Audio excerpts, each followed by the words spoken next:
this quake before, moved by the sound of his voice, and seas that are shaken and stirred can become broken for my regard. And through it all, my eyes are on you. And through it all, it is well. Through it all, my eyes are on you, and it is well with me.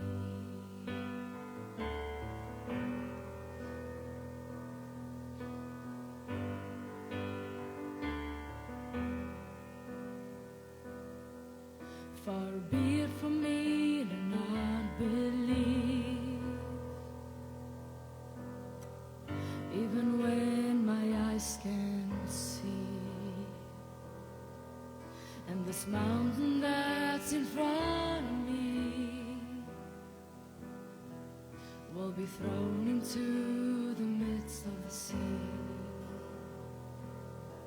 And through it all, my eyes are on you. And through it all, it is well.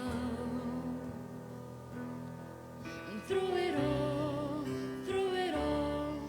my eyes are on you, and it is well. It is well. So let go, my soul, and trust in Him. The waves and wind still know His name. So let go, my soul, and trust in Him. The waves and wind still know His name. The waves and wind still know His name.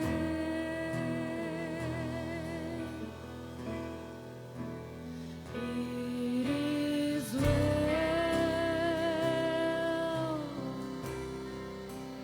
with my soul.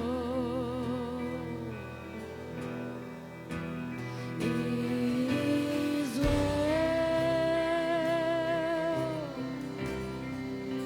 with my soul.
So Here, omdat ons op U vertrou, en weet U het ons eerste gekies, kan ons nou stil raak en U sommer net aanbid. En alhoewel die songs volgende dalk 'n bietjie loud is, wil ons dit uit ons hart uit sing, wil ons uitjubel dat ons vir U verskriklik lief is. Maar U het ons eerste kom lief hê. U het in ons wêreld kom intree, en daarom kan ons siele nou rus hê in U. Amen. Mag die Here se liefde en sy genade vanoggend met jou wees. Mag jy sy stem hoor. En mag jy weet, hy groet jou in hom wat Vader en Seun en Heilige Gees is. Amen.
Of God will carry on His love into us forever.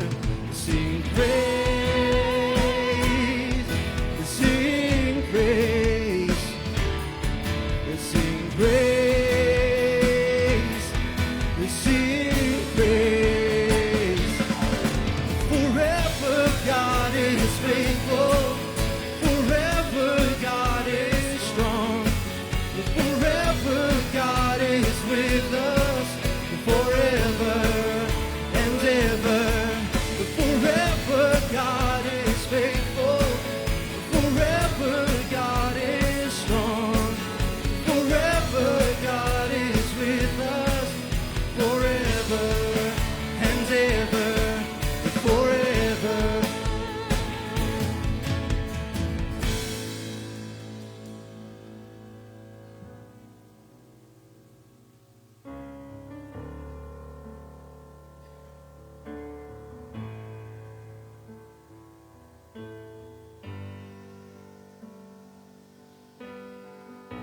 You call me out upon the waters, the great unknown, where feet may fail.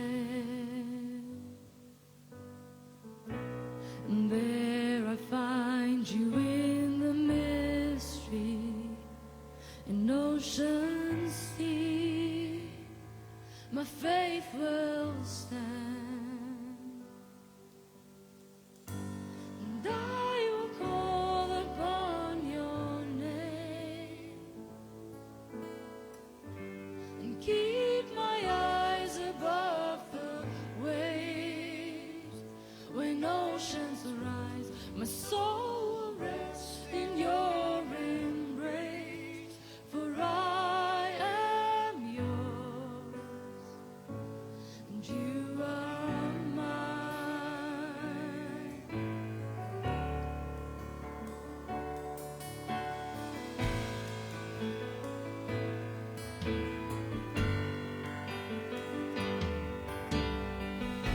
Your grace abounds in deepest waters. Your sovereign hand will be my guide. Where feet may fail and fear surrounds me, you've never failed, and you won't stop now. So I will call upon your name, and keep my eyes above the waves. When oceans rise, my soul will rest in your embrace, for I am yours, and you are mine.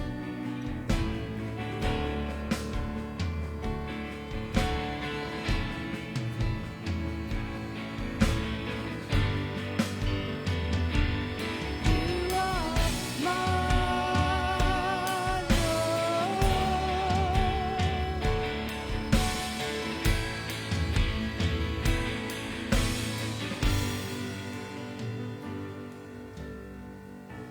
Spirit, lead me where my trust is without borders.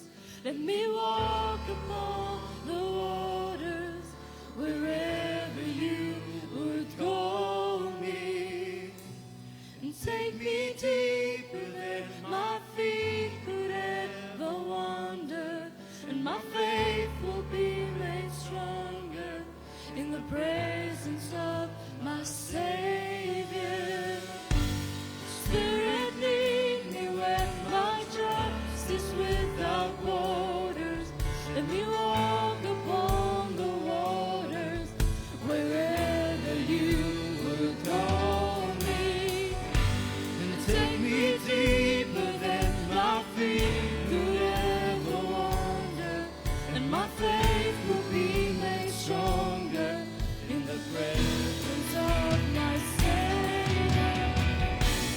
Spirit, lead me where my trust is without borders. Let me walk upon the waters wherever you would call me, and take me deeper than my feet could ever wander, and my faith will be made stronger in the presence of my Savior.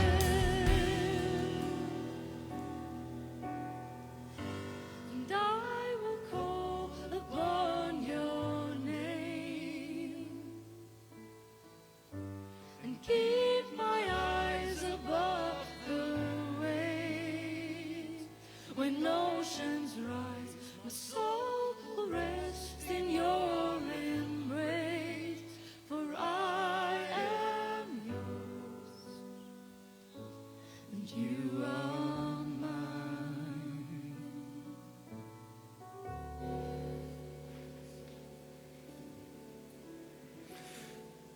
Here, dankie dat U ons selfs as die woeste see rondom ons dreig om ons te verswelg, steeds ons hand vashou en vir ons sê, jy is myne. Ek sal by jou wees, elke moment van jou lewe. En daaraan klou ons vas, Here. Amen.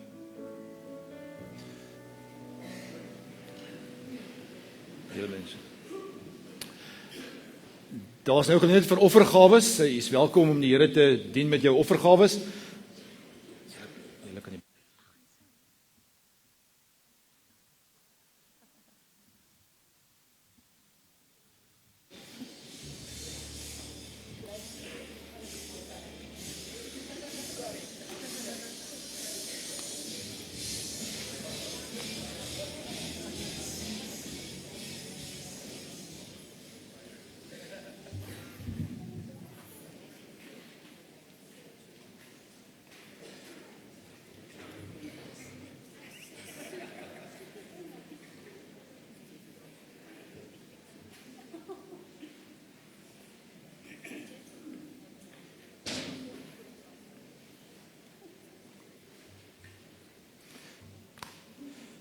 Terwyl jy rustig die kollekte laat opneem, en net so vinnig 2 afkondigings.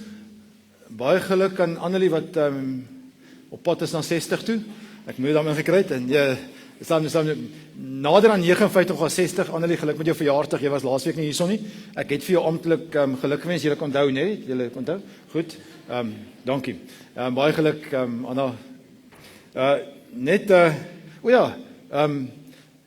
Waar is Johan? Johan neem kollekte op. Johan het oupa geword en baie geluk aan vir jou ook Louise wat ouma geword het. Baie geluk aan Lana wat die lewe binne gekom het, sommer so in die loop van Vrydag nag. Baie geluk vir julle. Dit mag dit 'n baie goeie tyd vir julle wees. Sy gaan blykbaar vanmiddag 'n lesing aanbied by die planetarium. Sy is blykbaar briljant slim alreeds. 2 dae oud, maar sy gaan dit aanbied. Baie geluk. En dan 3 mense wat ons gebede regtig waar nodig het, baie meer, maar veral hierdie 3 mense vir klein Franco. Ons is nog nie seker presies wanneer die operasie gaan wees nie. Frans, weet julle al, hierdie week sometime? Hierdie week sometime. Sterkte vir julle. Mag die Here julle regtig waar styf vas of al vir hom. En dan vir Karina Kreer, kom ons dink in ons gebede regtig aan haar ook. Sy is nog in die hospitaal. En dan Ian Els, ek dink nie Ilse hulle is hierso nie. Ek weet nie, steek op jou hand Ilse as jy hier is. Ek dink nie so nie. Maar Ian het in die elektriese ontploffing het hy by 'n substasie gebrand en hy is op hierdie stadium in Milpark Hospitaal. Kom ons dink in ons gebede regtig aan hulle wat die Here se teenwoordigheid so intens nodig het. En daar's natuurlik 'n hele lot ander mense wat ook iewerster bekommerd is en seer het en benoud is. Mag die Here julle regtig waar sommer net styf vas. En mag ons as gemeente hande vat en hande saam vat en vir ons in gebed opdra aan die Here.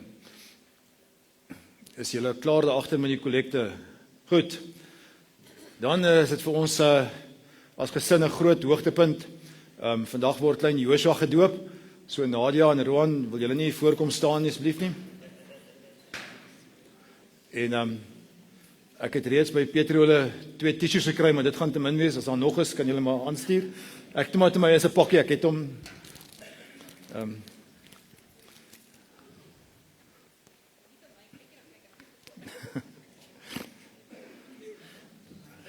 ek en Nadia het ooreenkom, ons gaan nie vir mekaar kyk vandag nie, want ons sal nie huil nie. Roan sê ons mag nie huil nie, so ons sal nie huil nie. Dit sal 'n wonderlike geleentheid. Ja, wat 'n incredible geleentheid om te kan doop, om die Here se teenwoordigheid te kan beleef met 'n paar druppels water. En ek is spesiaal vir die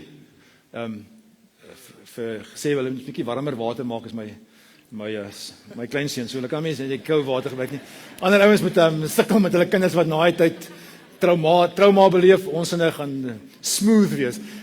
Dis 'n ongelooflike groot voorreg om te kan doop. Ek wil dit ek in die gebed nou nog gesê en ek wil net dit weer 'n bietjie gaan dink oor.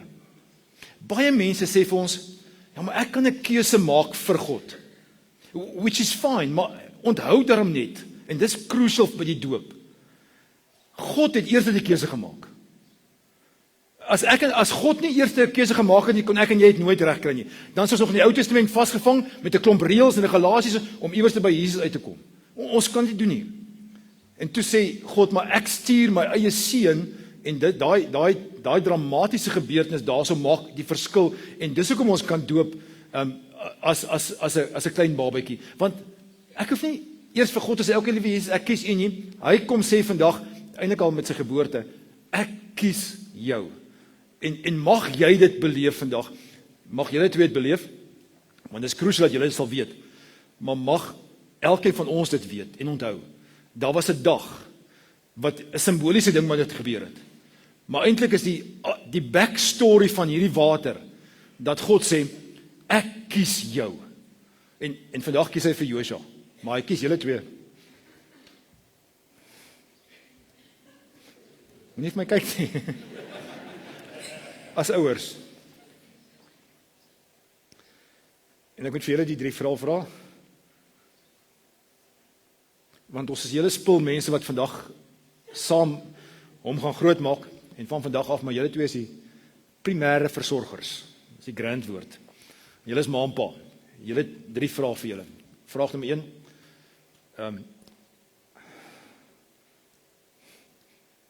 Ek het nie vergeet nie, relax.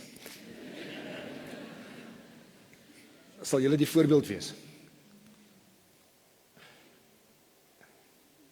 Nommer 2. Sal julle die Bybel gebruik om te lei? En nommer 3, om te lei om eendag self die antwoord te gee en sê, maar ek weet, Jesus het vir my gekies. Omdat julle my geleer het uit die Bybel en omdat julle die voorloopwerk gedoen het, kies ek ook nou vir hom. Ek kan nou met julle praat. Wat is julle antwoord, Roan? Nadia? Ok, en as een ouma, die gelukkige ouma om hom in te bring, jy kan maar kom, jammerie. Maar as hy nou so nader kom, dan wil ek nou sommer vir ek sal nou alleen in Chunky voor ek en Nadia, dis nie fair nie. En ek het nou nie met hulle gereël nie, want dan sou hulle gesê het nee. So ek wil vra dat al die oupas en oumas en boeties en sissies en neefies en niggies ook hier voor sal kom staan asseblief. Julle kan ook hier voor kom staan. Isak 'n spesiale baadjie saamgebring om dit te kan doen. Johan, Marisa, julle kan ook kom. Kasper, julle kan ook kom.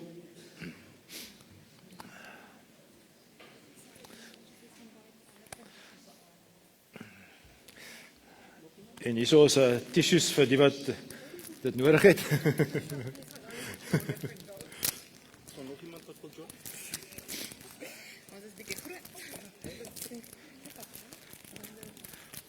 Ek gaan so vir julle los, en kan julle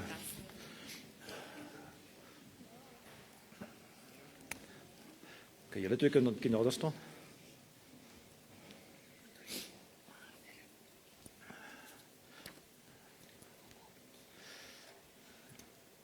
Joshua, ek doop jou in naam van die Vader en van die Seun en van die Heilige Gees. Here, u genade is ongelooflik groot vir 'n klein seentjie en 'n hele gesin daarmee saam, wat u kom seën en kom bless en kom sê, hy is myne, maar julle almal is myne. Ek kies vir julle. Dankie dat u hierdie ongelooflike ding doen wat ons doop noem vandag. Wat baie meer is as net 'n handeling met 'n paar druppels water. Dat die backstory is dat u seun moes gee sodat ons kan lewe, omdat u vir ons gekies het. Mag hy en ons almal geseën wees. Amen.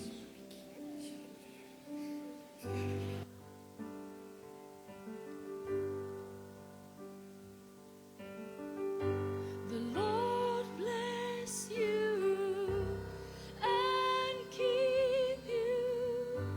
Make his face shine upon you and be gracious to you. The Lord turn his face towards you and give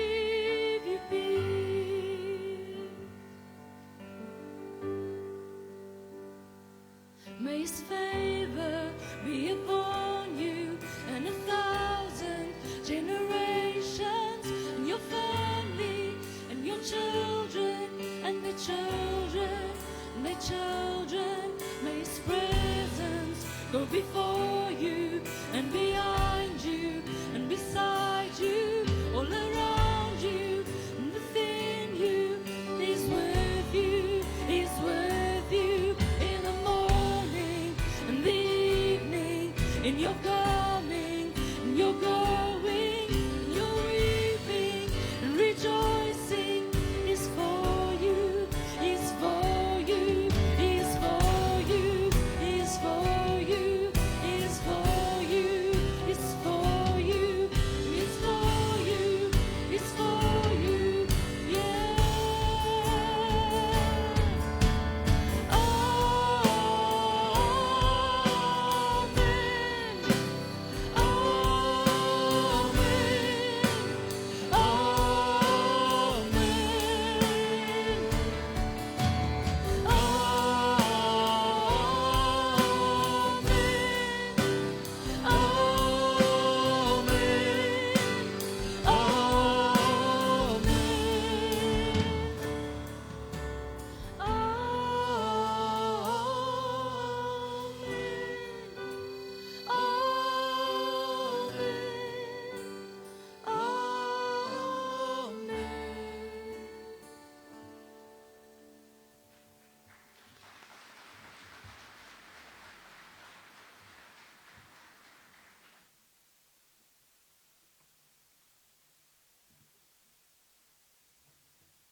Jaco, jy's nou baie vinnig hier weg.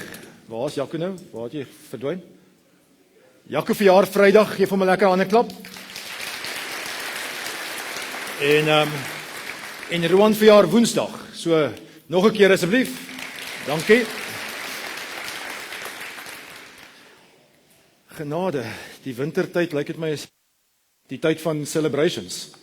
Nooit nie gedink dit gaan so gebeur nie. En nou moet ons spreek oor 'n issue wat nou eintlik niks met die doop te maak het nie. Ja, dis verskriklik. Ons is besig in die hele reeks oor 'n ou wat in die begin van die Bybel genoem word, 4 hoofstukke, maar intense hoofstukke met 'n klomp goeters wat daar gebeur in 'n ou se lewe wat jy as 'n voorbeeld het van hoe om nie te lewe nie. En ons nou 'n hele klomp weke al agter die blad, en ons gaan nog 'n paar weke vorentoe wees waar ons hierdie 4 hoofstukke, ons is nog by die eerste hoofstuk, nee, die tweede hoofstuk van hierdie 4. So ons is nog ver om te gaan, maar wat 'n aangrypende karakter, nê. Ou wat die volk moes kom red het en dit reg gekry het eventually, maar uit sy eie persoonlikheid werk dinge net eenvoudig skeef uit. Vandag wil ons bietjie gesels oor hom wat kwaad word, woedend wees, en ek kan net gou myself in die rede val. Vandag se preek sê nie, luister baie mooi, en die Bybel sê nie, ons mag nie kwaad word nie. Iemand het, baie ouens dink dat hierdie emosie van kwaad word eintlik sondig en vuil en moet eintlik vergewe word, maar kwaad word is normaal, dis deel van ons. Dis wat maak jy as jy kwaad is? Dis daai gedeelte wat ons oor moet praat. Nie oor die kwaad wees nie. So vandag se preek kan klink soos 'n soort van 'n anti-bully preek, en daarvan in die kinders genoeg by die skole, so ek wil dit nie eens probeer doen nie, alhoewel daar goeders is wat jy kan gebruik vir anti-bully gedrag, wat sekerlik in die skole gebruik kan word, maar ons wil vandag sê, maar daar's tye waar ek en jy so droog maak, en hierso het iemand 'n aanhaling gemaak, wat ek nogal gedink het nogal die waarheid is. If you speak when you are angry, you will make the best speech you'll ever regret.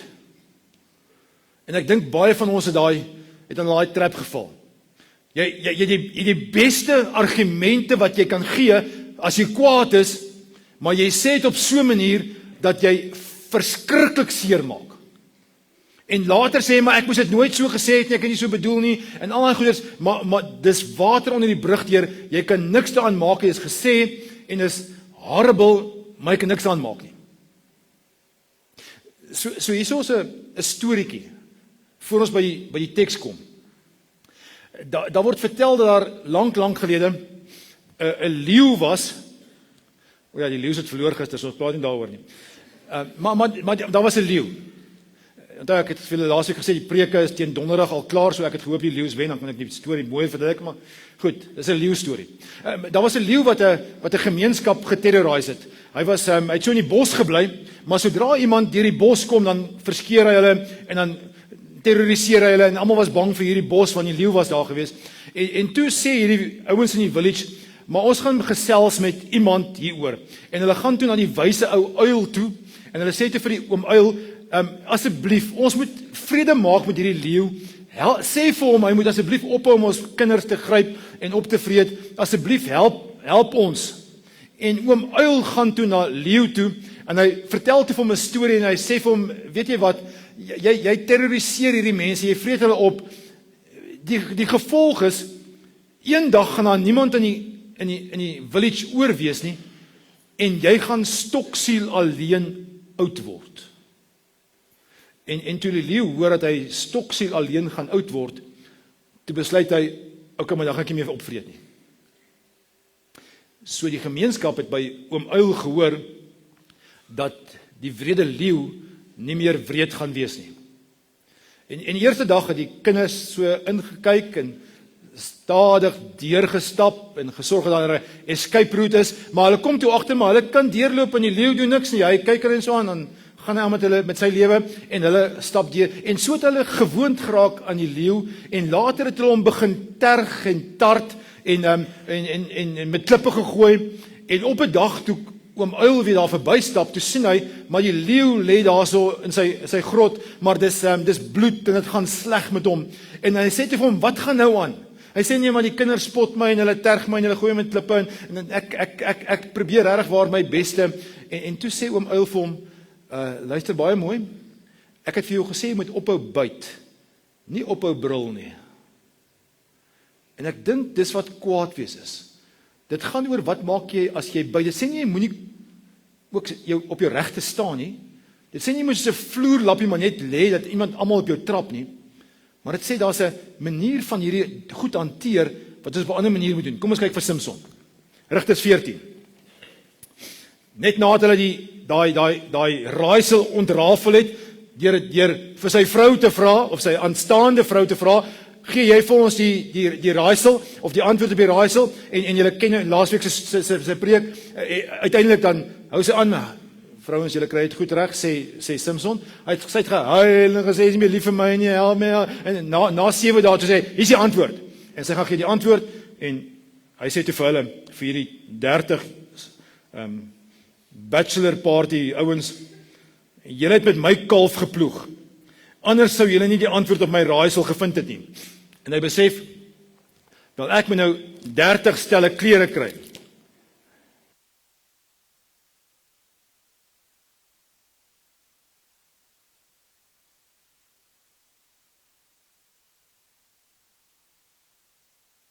So hy stap toe af na Edgars toe, of Koutjies uitrusters, of nee, hy is af Askelon toe. Dis 'n Filistynse stad. En daar het hy 30 manne doodgeslaan en hulle pakke, hulle klere gevat en vir hierdie mans wat die raaisel uitgelê het gegee het. Hy was baie kwaad. En hy is na sy pa se huis toe. So hy is so kwaad, hy slaan 30 ouens dood, vat hulle klere, gee vir hierdie klere, ouens hulle klere en hy is na sy pa se huis toe, wat beteken hy ignore sy vrou. Hy is klaar met haar. Want dis nou die bachelor's party gewees, né? So is nou voor die troue nog. En sy vrou is toe aan die vriends gegee wat sy strooijonker was. So een van hierdie 30 ouens kry toe sommer die vrou ook, 'n pak klere en 'n vrou. En ek kan verstaan dat hy gebelgd was hieroor.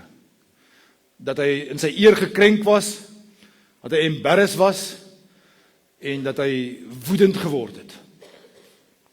Ek dink die probleem lê nie daarby nie. Die probleem lê by, wat maak hy toe hy kwaad geword het? Hoekom gaan koop en iemand toe by Edgars of iewerster 30 stelle klere, en hy was self dom genoeg om die antwoord vir sy vrou te gee, of sy aanstaande te gee. Hoekom sal hy dit doen? So kom ons parkeer net gou vir 'n oomblik hierdie issue, hierdie preek, hierdie boodskap, en dan vra ek vir jou 5 vrae, wat so 'n bietjie nader aan ons eie lywe kom. Hoe gereeld blaas jy jou gasket? Moenie mekaar stamp nie. Nommer 2. Gebruik jy woede om ander mense te manipuleer of te beheer?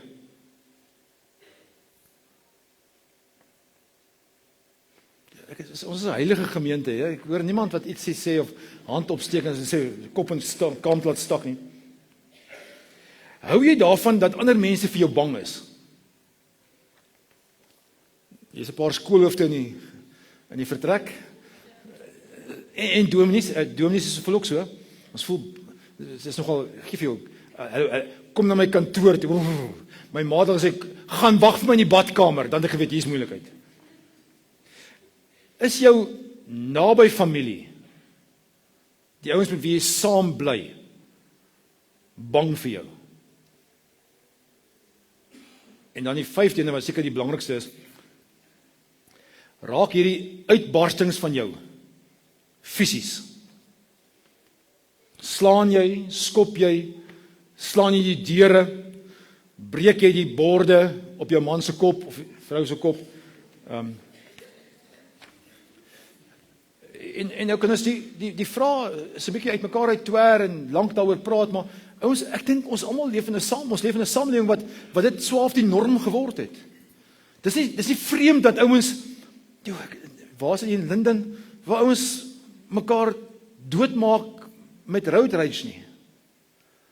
Dat mense mekaar vervlenter deur goed oor mekaar te sê en te skree en te slaan en dit maak die hele gemeenskap on the edge. En iewers moet ons sê, ons moet iewers loskom van hierdie gewelddadigheid. Ek dink in ons samelewing is daar baie goeie rede hierdie hele ding van geslagsgeweld, en ek verstaan dit 100%, maar ek dink ons moet die geslag daarvan uithaal en sê, geweld werk net nie meer nie. Vanoggend in die rapport het sy vinnig gesien, die bende geweld het selfs nou die weermag ingetree, nog steeds 50% toegeneem. Dit lyk my geweld is in ons DNA. Gisteraand vertel, ek kan nie onthou het wie het vir my vertel nie, Johan, was dit jy gewees, dat die eerste rukkie van ons bestaan op aarde het persoon nommer 3, persoon nommer 4 doodgemaak. Kain vir Abel. Soos al in die begin van die samelewing is al so, en dit lyk vir my het gaan tot in ewigheid so wees, tensy ons sê, maar hoor jy, ons moet anders optree. So ek dink daar is 2 prosesse wat moet gebeur. Een is, kom ons analiseer net 'n bietjie hierdie ding wat ons woede noem, geweld noem. En ek wil 4 goed daaroor sê. Nommer 1, woede is verslawend. Ek dink 'n mens kom op 'n manier dat jy woedend optree en eventually word woede jou mode van operation. Dis hoe jy is. Dit word eintlik jou identiteit. Almal weet ons moet op eiers saam met jou loop. Jy's ons noem mekaar mooi naampies, ou kwaaitjie. Of jy weet hierdie ou moet jy vermy. Jy sien hom nie as jy hom in die straat sien, hy's 'n narcissus, hy gaan jou voeter. Jy weet daar's moeilikheid.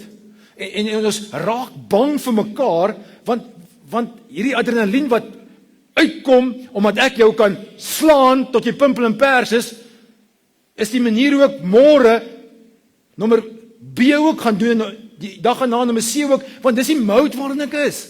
Gooi nog 'n bietjie alkohol daarbey, dan raak dit wie jy is. Dan raak ons 'n samelewing soos Suid-Afrika wat gewelddadig is, want dis hoe ons is. Dit raak verslawend, dit raak 'n addiction, die adrenalien inspuiting wat jy kry daardeur, ek kan by jou beheer. en môre moet jy dit weer doen. En die volgende, om dieselfde effek te hê, moet môre se 'n bietjie intenser wees. Vandag is net hierdie passive aggressive woede. Jy sê niks nie, jy sit in 'n hoekie, maar jy broei.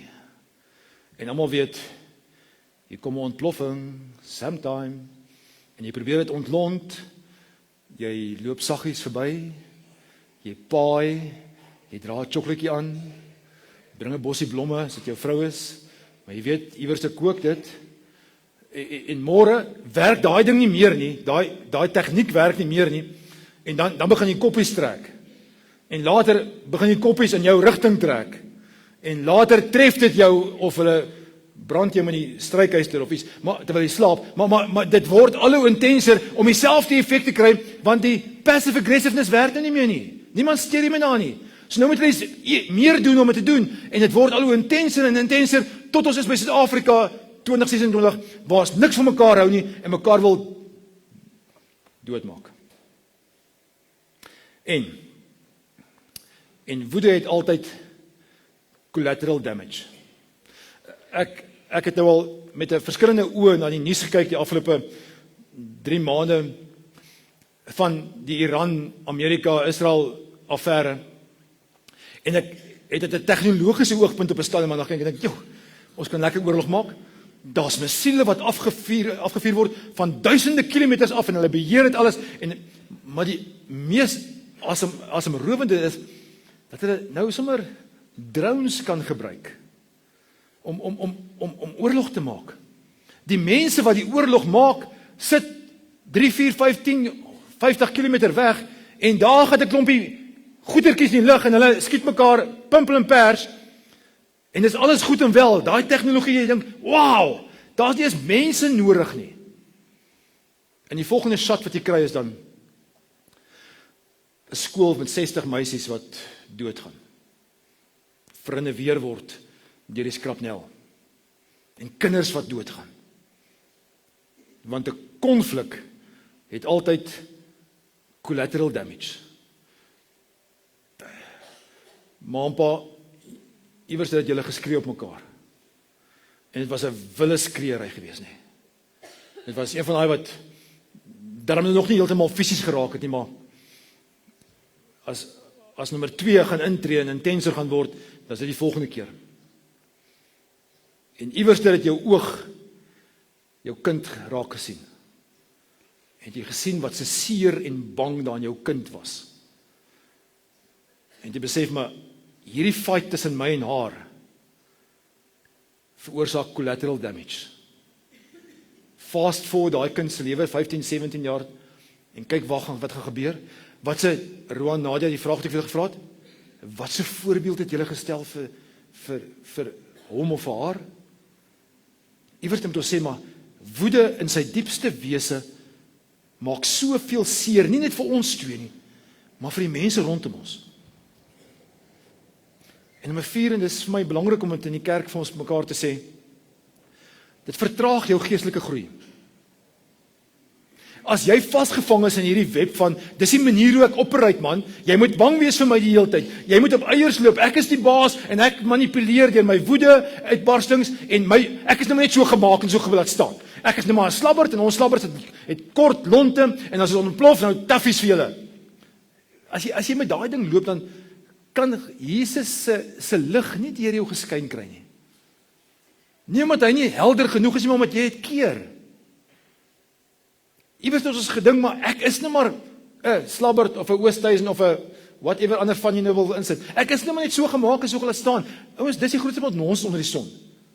Jy is nie vasgevang in 'n gene poel wat iewers te gebeur het om met jou ma en pa en jy word net maar dieselfde as hulle nie. Dis aangeleerde gedrag. Dis nie aangebore gedrag nie. Dis wat ek en jy voorleef vir mekaar. En daarom moet ons sê, Here, ek wil groei nader na U toe, en al hoe ek kan groei nader na U toe is om hierdie hele ding van woede uit my stelsel uit te kry. Spreuke sê, 'n dwaas gee vrye teels aan sy woede. 'n wyse mens kry die dwaas naderhand gekalmeer. En ek dink die 83 vertaling het hierdie woord dwaas dalk te maklik En dit klink so, is mos 'n woord wat sag klink op die oor, nee, 'n dwaas. Die klink is, maar eintlik die woord dwaas is jy's 'n imbesiel man, jy's onnosel, jy's gronddom. Dis die beskrywing daarvan. Dis nie net hierdie, ag, is nie so erg nie. Dit was jy's oeronnosel as jy dit doen. Dis wat die betekenis agter Spreuke is. En nie van ons wil oeronnosel, gronddom, imbesiel, idioties wees nie. Want as jy met woede rondloop die hele tyd, wat kry ons in ons samelewing? Kan ek gou vir ons blanke Afrikaanse mans tussen 30 en 90 ietsie vertel? Ons is waarskynlik die ouens wat die kwaadste deur die samelewing gesien word. Die mense daar buitekant wat nie tussen 30 en 90 wit Afrikaner mans is nie, dink ons is die mislikste goeters onder die son. Nie omdat hulle bang is dat ons hulle job gaan vat of iets van daai goeters nie, maar omdat ons bombasties leef. En iewers moet ons sê, maar kom ons word net weer sag. Kom ons ontdek net weer 'n ander kant wat binne in elke pa, elke man behoort te leef. En dis 'n preek vir 'n ander dag, want ek dink iewers dat ons mans die stupid idee gekry, 'n man moet hierdie harde ding wees. En daar is plek daarvoor. Maar genade, daar's 'n ander plek ook, waar ons sag en ons sagte kant, ons Nathaniel se woorde, feminine side moet laat deurskemer. Dis ook nodig. So analiseer is nommer 1.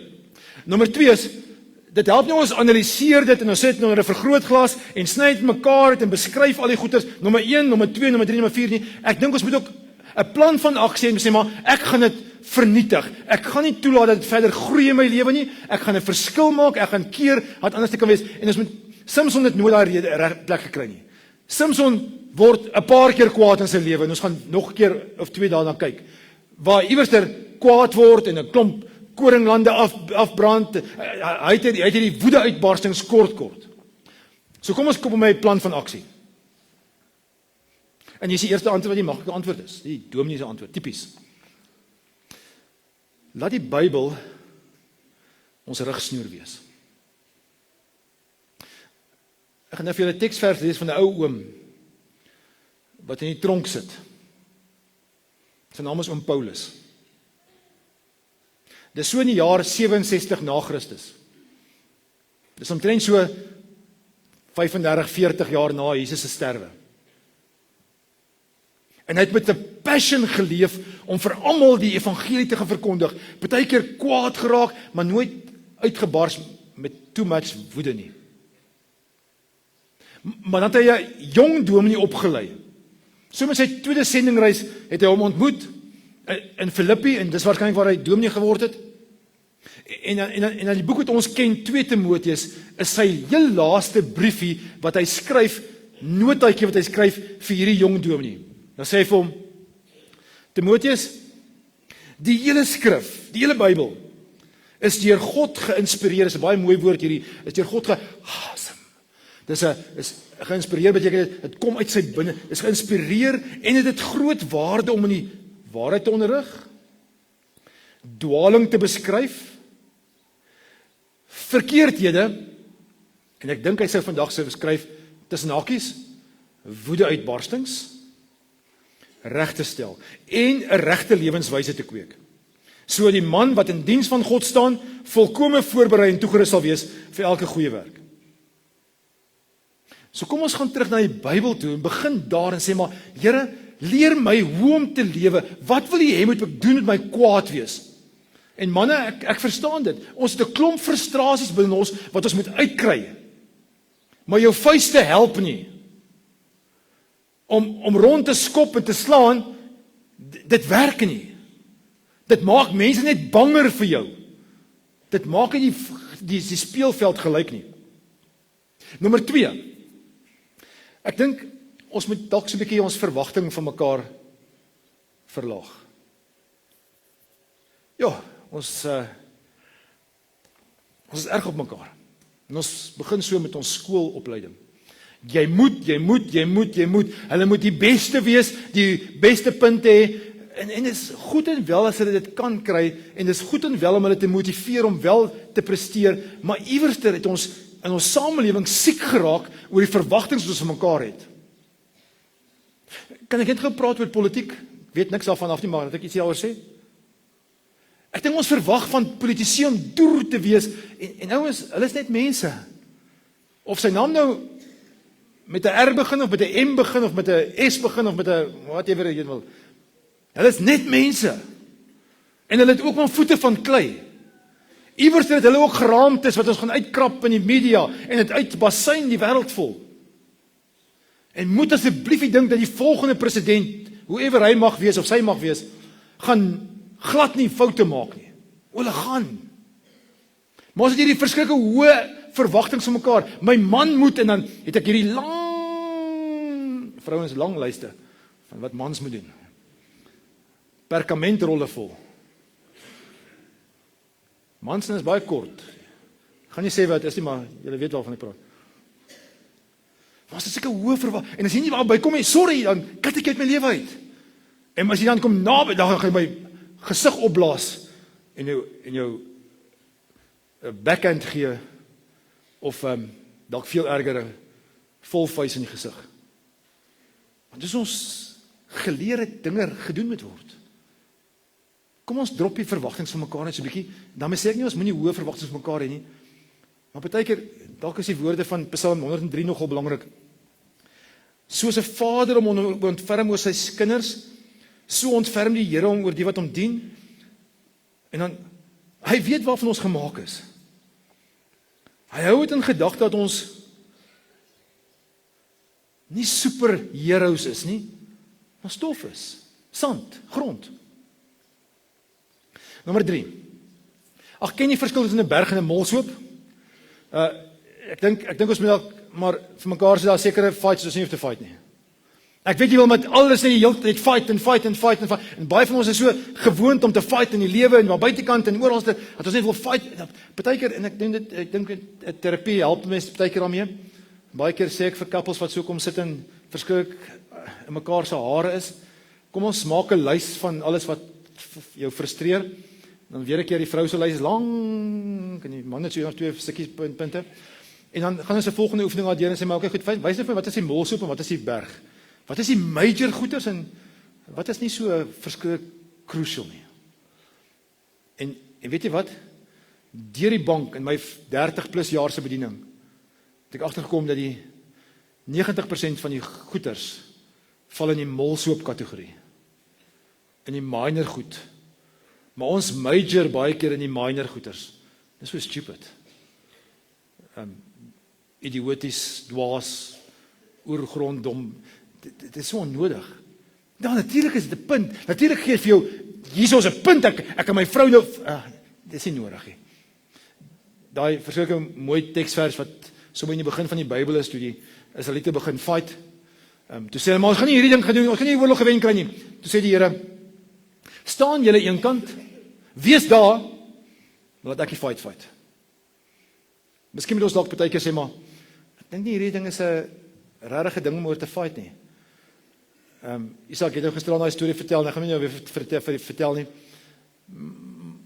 Maar om iewers 'n storie te ontlont, sê maar, dink jy nou ons gaan nou, dis nou die beste plan om hierso te staan en fight? Gaan dit nou werk om hierso te staan en fight? Kom ons gaan net dalk in huis toe, kry dit verby. Iewers wil ons wen. Partykeer wen jy deur te verloor. Dink so leeu's. Laaste weer. Iewers moet ons leer om geduldig te wees. Ouens, ek dink die een groot ding wat ons kan leer uit woede uit is om geduldig te wees. En die Here doen dit op 'n interessante manier. In Galasiërs 5 skryf hy vir ons, hier is vir julle 9 goeders wat julle kan gebruik wat ek vir julle gee. Dit word genoem die vrug van die Gees. So God gee dit vir ons en sê vir ons, hier is die 9 goeders wat jy kan gebruik. Liefde, vrede, en een van is geduld. Maar hy gee nie vir ons geduld in 'n geduldige omgewing nie. Dis nie waar jy geduld leer nie. Jy leer nie geduld as almal vir jou sê, ag, dis lekker. Dis aan die slaapraak goed daai. Geduld word geleer agter 'n taxi wat nie reis wat jy behoort te ry nie. Kan ek 'n storie vertel? Ek hoop party van julle luister. As ek gaan fietsry, dan ry ek gewoon, ek is so 30 km loop, wat ek hier by Sterkfontein afkom, en dan kom ek van die berg terug, Kreeusdorp toe, daar by die casino verby. Maar as jy hier by Robert Broom se afrit is, waar jy afklim van die R28 af, moet ek nou al bo op die brug staan en wag, dat ek nou kyk na die karre wat nou terug, wat nou kom, dat hulle nie nou wil links draai nie, want ek wil reguit aangaan na Kadima se kant toe. So nou moet ek staan en wag en kyk, dat die ouens nou, weet julle, ek dink 10% van mense sit hulle flikkerligte aan om te wys dat ek links wil draai. En ek staan net maar en kyk, want ek nou iewers moet ek nou 'n gap kry om hier oor te gaan, dis kom ek 4 uur, 5 uur in die middag, so die verkeer is aan die gang. Nou staan jy en kyk en is nie, almal wil sê, maar dis hierdie Ubers, swart drywers, vroue drywers, vroue bestuurders, youngsters, dis almal. Iewers dit lyk my mense vergeet daar's sulke goeters, indicators. En daar het die Here my geleer om geduldig te wag. Want jy weet nie of hierdie ou gaan draai of nie gaan draai nie. Hy lyk party het so ware flikkerlig en dan gebruik hulle hom en dan gaan hulle reguit aan. Dit gebeur ook. En daar is kategorieë daarvan. Hulle is meestal dames, maar dis nie nou ter sprake. Dit is 'n joke. Maar iewers moet ons leer om met ons emosies geduldig te wees. Lukas vertel Jesus 'n storie, hy sê, daarna het hy hierdie gelykenis vir hulle vertel. 'n Man het 'n vyeboom gehad, wat in sy wingerd geplant was. Toe hy nou vrugte daaraan gaan kom soek, maar niks kry nie, sê hy vir die tuinier, kyk, dis nou die 3 jaar, dat ek hierdie vyeboom vrugte kom soek, en ek kry niks nie, kap hom uit. Waarom moet hy langer die grond uitput? Maar die tuinier sê, meneer, laat ons hom nog hierdie jaar staan. Ek sal die grond rondom hom opspit en bemes. Miskien sal hy volgende jaar vrugte dra. Maar so nie, kan jy hom uitkap. Ek dink ons is iewers tussen vers 7 en vers 8. Kom ons gee onsself en mekaar net so 'n bietjie slack. Ek weet ons is veronderstel om high level van production te hê. Ek weet daar's baie seker, maar iewers moet ons net ons emosies 'n bietjie in toom hou. Anderster, onthou wat ek gesê het in die begin van die preek. Samson is 'n voorbeeld van hoe ons nie wil wees nie. Kom ons val nie in die trap om te word soos hy was nie. Want ons het gesê, dis 'n slegte voorbeeld. Kom ons probeer dan maar eerder, en daaroor het ons nie eens gepraat vandag nie, Jesus as voorbeeld te gebruik. Wat onregverdig behandel is, uitgejou is, geslaan is, gekruisig is. En tog gesê het, Vader vergeef hulle, want hulle weet nie wat hulle doen nie. Kom ons wees 'n bietjie meer lenient met mekaar en met onsself. Want Here, U is lenient met ons, U weet wie ons is en wat ons is en hoe ons gemaak is, dat ons maar stof is.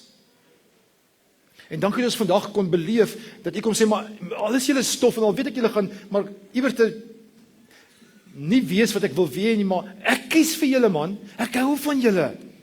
En klein Josua, jy's myne. En pa en ma, julle is myne. En oupas en oumas, julle is ook myne. En boeties en sissies en niggies en neefies en suiderlig, julle is almal myne. Ek love julle. En ek weet julle het hierdie hoë standaarde van julle self vir mekaar. Maar ek weet ons julle gaan iewers ook voete van klei en is okay. Daarvoor gee ek 'n hele nuwe konstruk wat julle nie verstaan nie. En hy noem dit vergifnis. En hy noem dit vergifnis. Dankie Here, dat U genade vir ons so groot is, dat ons kan weet dat ons kan verander. Nie met ons self wil nie, maar ons besef ons moet. En daarom vra ons vir U, help ons om dit te kan bewerkstellig. Heilige Gees, Ons is besig om op te bou na volgende Sondag toe, wat die uitstorting van die Heilige Gees celebrate. En in hierdie tyd wil ons regtig vir u vra, kom maak ons stil, maak ons gereed vir die explosion wat gebeur, omdat u in ons lewe is. Om die dynamis, die dinamika van getuie wees in Jerusalem, Judea, Samaria en tot in die uiteindes van die aarde sal kan wees. En dit geskied gewoonlik, meestal, altyd as gevolg van ons voorbeeld. 'n Voorbeeld van sag wees. Amen.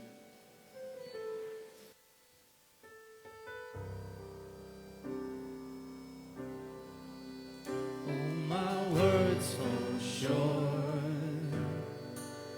I've got nothing new.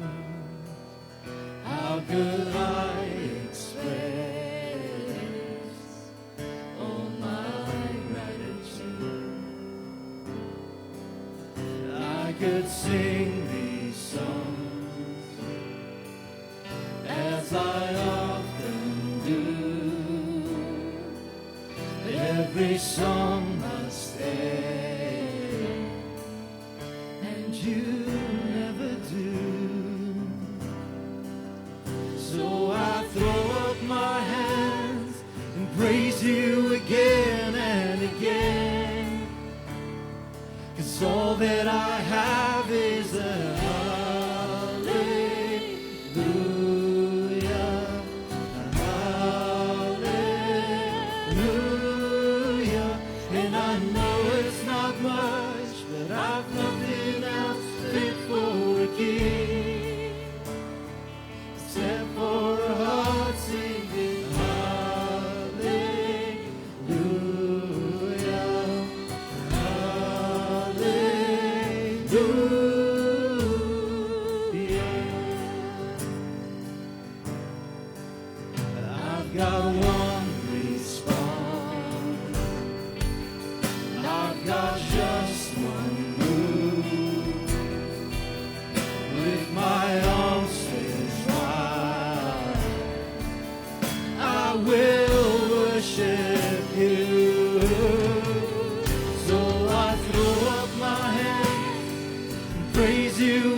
don't you get shy on me, lift up your song. 'Cause you've got a lion inside of those lungs. Get up and praise the Lord. Come on, my soul, don't you get shy on me, lift up your song. 'Cause you've got a lion inside of those lungs. Get up and praise the Lord. Oh, come on, my soul, don't you get shy on me, lift up your song. 'Cause you've got a lion inside of those lungs. Get up and praise the Lord.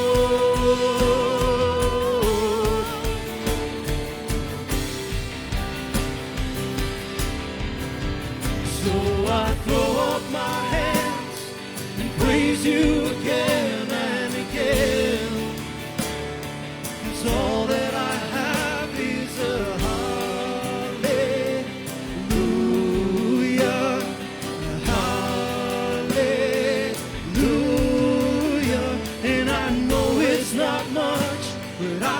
nothing else fit for a king except for a heart singing hallelujah, hallelujah.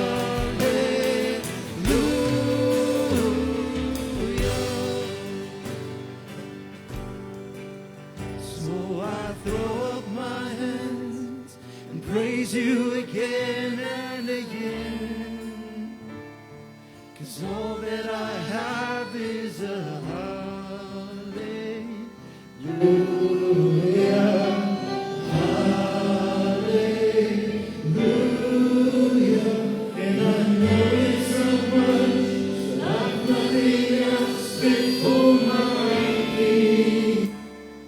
except for a heart singing hallelujah, hallelujah.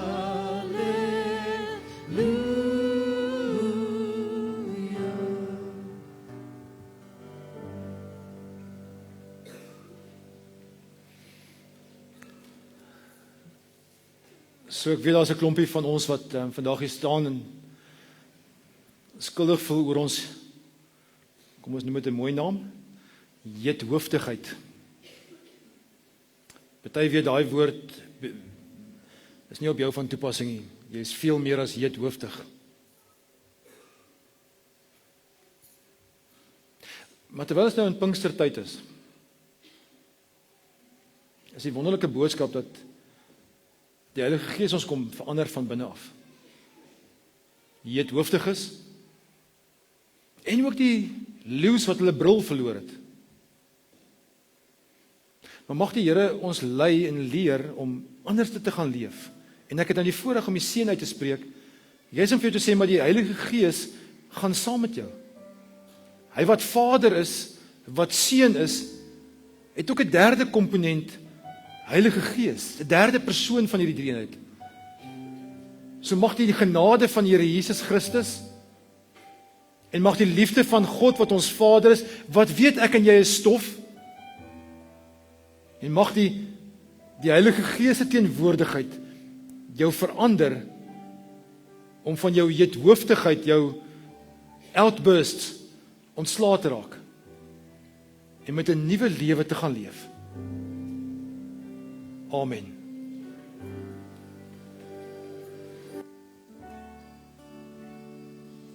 May His favor be upon you and 1,000 generations, and your family and your children and their children. May His presence go before you and behind you and beside you, all around you and within you. He's with you, He's with you in the morning, in the evening, in your coming and your going, and your weeping and rejoicing. He is for you, He is for you, He is for you, He is for you, He is for you, He is for you, He is for you, He is for you.